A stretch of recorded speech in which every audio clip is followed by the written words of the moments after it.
Both the dislike and the hatred of overhead lighting. I don't care for it. But baby, In a stunning turn at the ongoing trial against Sean Diddy Combs, global superstar Mariah Carey took the stand and delivered jaw-dropping testimony that shook the courtroom.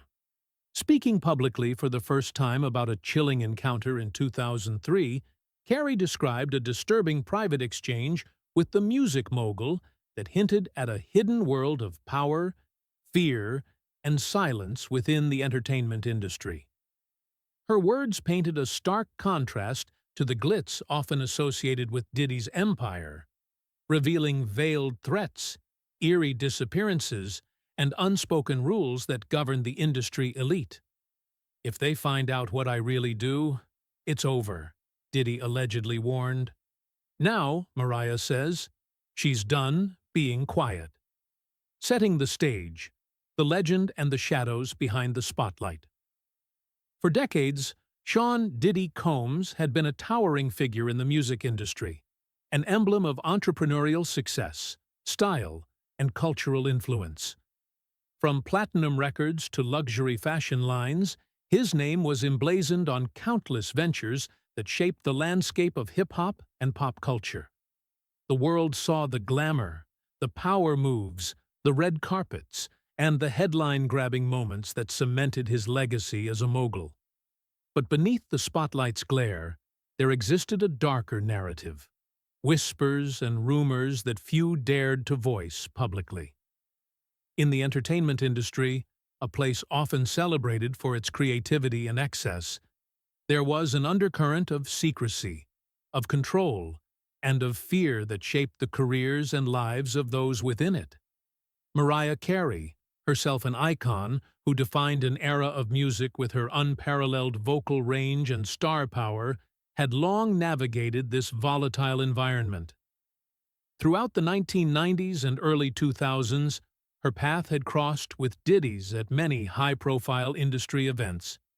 Lavish music video shoots, exclusive award ceremonies, and private executive dinners.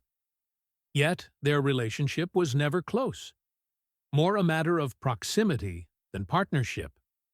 Mariah, radiant and seemingly untouchable, was the voice that filled stadiums, while Diddy operated largely behind the scenes, wielding influence through deals, alliances, and an empire few could rival. The industry's ruthless underbelly. Mariah's testimony brought to life a world most outsiders never saw. The music industry, she explained, was more than competitive. It was ruthless. Careers were made and broken not just by talent, but by navigating a maze of alliances and unspoken rules. Survival often meant playing a careful game of politics, where relationships could be both lifelines and landmines. She recalled a particular moment at the 2001 MTV Video Music Awards after-party, a gathering that on the surface was festive and glamorous, but beneath the surface carried an unsettling tension. Diddy had approached her that night, initially offering genuine compliments on her recent album. But then, his tone shifted. With a mix of respect and warning, he said to her, "You're too clean for this room. That's not always safe." Mariah had laughed it off then, a nervous reaction to words that seemed cryptic at the time. But those words lingered in her mind for years, a warning she couldn't shake. Mariah revealed how this was emblematic of a secret ecosystem in the industry. Private after-after parties, where the real power brokers gathered. These weren't just social events, but arenas where deals were made and unspoken agreements enforced. Those who refused to sign the pact, to align themselves with the demands and expectations of Diddy's circle, found themselves not just excluded, but effectively erased. Invitations to exclusive events vanished. Radio play and media appearances dried up, and slowly, careers faded into obscurity. The night that changed everything. July 19th, 2003. Mariah's narrative darkened as she recounted that pivotal night in July 2003, an industry retreat in the Hamptons that marked a turning point in her life. She had just wrapped up an intense music video shoot and was weary, reluctant to attend the event. But her manager insisted it was necessary, a chance to be seen among the biggest names, to maintain her standing. Everyone big was going to be there, she said, hosted by someone rebuilding his brand. That someone was Diddy. The estate itself was a fortress of wealth and secrecy. Sprawling waterfront property, windows tinted black to hide its secrets, and security checkpoints that screened guests with unyielding precision. The guest list included familiar faces, media executives, chart-topping artists, but also a few who seemed out of place, like watchers silently observing rather than participating. By 10 p.m., Mariah was ready to leave, feeling the weight of the night's atmosphere growing heavier. Then, Diddy approached her. Calm, almost quiet, he asked if she would join him in the private lounge. Despite her exhaustion, she agreed, sensing the seriousness beneath his invitation. The lounge was small and dimly lit, furnished with velvet chairs and guarded by two imposing bodyguards standing watch at the entrance.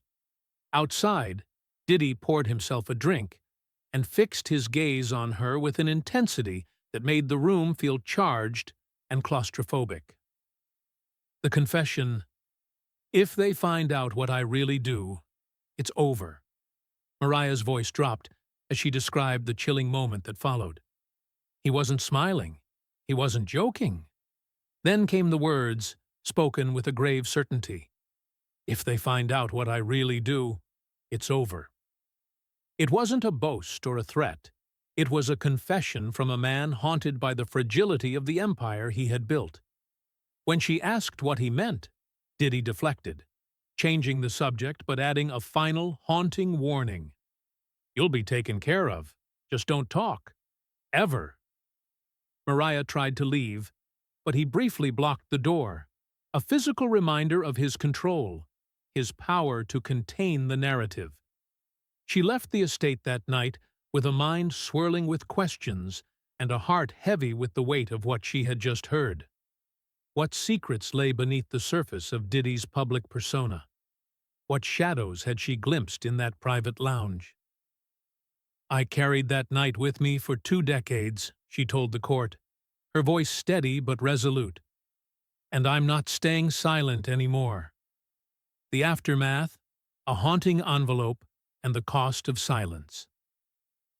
The following morning, Mariah checked out of the Hamptons estate well before dawn. The house was eerily silent, the grounds shrouded in a quiet that felt almost unnatural. Security personnel gave no reaction as she slipped past them. She felt like a ghost moving through a place designed to hide its secrets. Back in her penthouse suite at the St. Regis in Manhattan, a hotel concierge appeared at her door with a black envelope. Delivered by a private courier, it bore no return address, only Mariah's initials etched in silver ink on the front. Inside, bundled with gold bands, were crisp bills totaling $100,000. Beneath the cash, tucked in a smaller envelope, was a handwritten note. "For your time. Keep the night to yourself, S." Mariah's stomach turned. It wasn't the money itself that unsettled her. It was the message, the assumption that her silence was for sale. She showed the envelope to her manager, who urged her to return it immediately. Attempts to track the courier led to a black SUV registered to a Manhattan rental fleet often used by Bad Boy Entertainment's associates. The message was unmistakable. The offer came with conditions, and refusal could come with consequences. Whispers in the shadows. The disappearance of Lana. As Mariah Carey's testimony unfolded, the courtroom grew silent, hanging on every word as she unveiled another disturbing chapter. The story of Lana, a woman whose name had almost been forgotten in the industry's relentless churn. Lana was a mid-level marketing or PR professional, someone Mariah had met briefly at the 2003 Hamptons retreat. She wasn't a household name, but someone who moved quietly in the background, orchestrating campaigns and managing images. Yet, Lana's story was one that shook the foundations of that glamorous world. Mariah recalled Lana confiding in her with a look of genuine fear, describing a secret she had stumbled upon during that retreat. Lana had accidentally wandered into a side room, a place no guest was meant to see. The room was starkly lit with bright, clinical lights and cameras set up, not for music videos or interviews, but something far more sinister. There was a man seated at a table, signing papers under the watchful gaze of another individual whose presence was as cold and intimidating as the dim shadows that filled the corners of the room. Lana's discomfort was palpable as she relayed this to Mariah. "It wasn't right," she said then, her voice trembling. "I shouldn't have seen it." That night, Lana vanished. She simply disappeared without a trace, leaving behind only the weight of her secret. The industry, as usual, remained silent. No questions were asked, no explanations offered. The industry's collateral damage, careers lost, and voices silenced. Mariah testified that after 2003, her career trajectory shifted. Invitations to major industry events stopped coming. Subtle exclusions from exclusive galas, label-sponsored after-parties, and private dinners within Diddy's sphere of influence. At first, she thought it was coincidence, the ebb and flow of show business, but the pattern quickly became undeniable. She described receiving soft-spoken phone calls from industry executives, voices coated in false warmth but carrying veiled threats. One call, from a high-ranking label executive, was especially chilling. "Mariah, you're incredible," the man said, "but I'd suggest you not bring up that night again. It's not healthy for anyone." The phrase, "not healthy," became a chilling euphemism, a code that spoke volumes to those who understood the stakes. Another message came through a mutual acquaintance. Less polite, more direct. "Bad things happen to women who talk too much." The warning was unmistakable, a reminder of the price for those who dared break the silence. Mariah's response to these threats was tempered by hard-earned pragmatism. "You don't survive in this industry as long as I have without knowing when a warning is real," she told the jury. Yet beneath the caution, her testimony radiated a quiet anger, a refusal to be intimidated any longer. A final confrontation. The cold smile of control.